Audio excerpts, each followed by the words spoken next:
हार घालून घ्यायचा लायकीचे लोक लावायचं तर लायकीचे म्हणून नाही तोच मला मग कोण लावायचा तिथे शेळी विकार गेलेत मला शेळी विकार जाळून दिले राग केली त्याने काय करायचं आहे त्यांनी आपला विचार करायचा आहे हे आमचं काम नाही शेळी विकार फक्त कसे जातील महाराज संतांच्या संगतीने जातील कशा जातील संतांच्या संगतीने जातील भगवंताच्या नामस्मरणाने जातील भगवंताच्या भक्तीने जातील म्हणून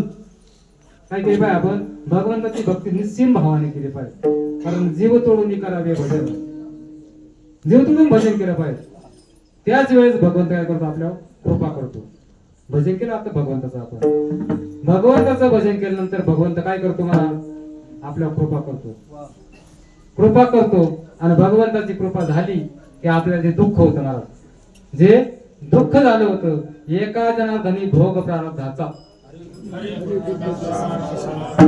जरा जणाला सांगता येत नाही ना तुम्हाला सांगतात की भगवंताची कृपा झाल्याबरोबर सगळे भोग काय केले संपून गेले म्हणून भगवंताची कृपा होईपर्यंत आपण काय केलं पाहिजे भजन केलं पाहिजे भगवंताची कृपा होईपर्यंत आपण वारी केली पाहिजे भगवंताची कृपा होईपर्यंत आपण भगवंताची सेवा करणं गरजेचं आहे जोवरी हा बोध मनाशी भेटे ना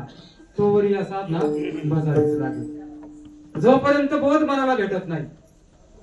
जोपर्यंत बोध मनाला भेटत नाही तोपर्यंत आपल्याला सगळ्या गोष्टी अप टू डेट कराव्याच लागतील देवपूजा करावीच लागेल वारी करावंच लागेल कोणा तरी पाया आम्ही लय ताट आम्ही तुमचं सांगत बरं का मी आम्ही पक्क्या पार शेरांडाच्या आवडती मोडन पण वाकणार नाही आमचं सांगतोय महाराज मंडळीचं मला तसं नका म्हणून नाही बाबा बोलायची वेळ ती कारण सांगतो महाराज मी तरुण मुलांना म्हातारे माणसांना पाया पडून घेताना पाहिलंय म्हणून बोलतोय माफी मागतो सगळ्यांची वयाची सीमा ठेवलीच पाहिजे महाराज प्रत्येकाने ठेवणं गरजेचं आहे माझ्या सकट वयाची सीमा ठेवली पाहिजे कमीत कमी 50-60 वर्ष वारी करणाऱ्या वयस्कर माणसांकडून माझ्यासारख्या 2-2 वर्षाच्या महाराज लोकांनी पाया पडून घ्यावं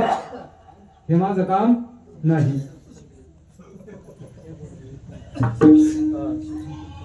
सत शिकलं म्हणून त्या भगवंताची भक्ती काय केली पाहिजे आपण मनोभावी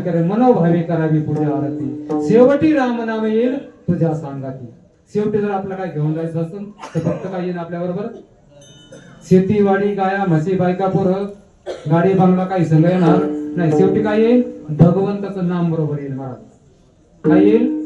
नाम बरोबर येईल आणि नाम जर बरोबर न्यायचं असेल तर महाराज आपल्याला त्या नामदेवरायासारखी भक्ती करावं लागेल कोणासारखी नामदेवरायासारखी भक्ती करावं लागेल कशी केली त्यांनी अभंगाचं 4थं चरण मामा म्हणे गाय दूध एका सारा मामा म्हणे गाय दूध